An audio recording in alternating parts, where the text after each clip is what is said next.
Hi, this is Shay of Shay Design Studio, and today I'm here to teach you a quick lesson on facial proportions. So stay tuned.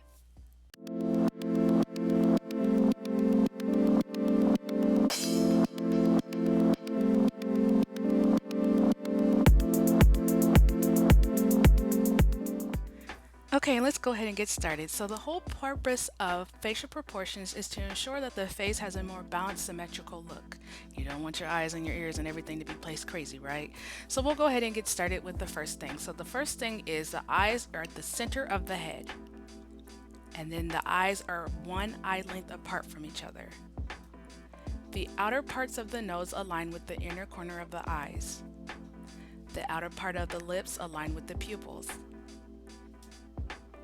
And then the lower half of the face is divided into thirds, with the first line being just below the bottom of the nose, the second line aligning with the lip line or the center of the mouth,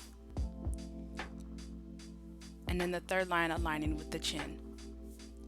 And then the ears are going to align with the bottom part of the nose and the eyebrows. So let's go ahead and do a quick review real quick. The eyes are placed at the center of the face. Once you have your eyes centered on the face, you want to remember that the eyes are one eye length apart. And then from there, you want to remember that the ends of the nose align with the inner corner of the eyes, the outer parts of the mouth align with the pupils, the ears align with the bottom part of the nose and the eyebrows. I hope this quick tutorial was helpful for you in helping you understand facial proportions.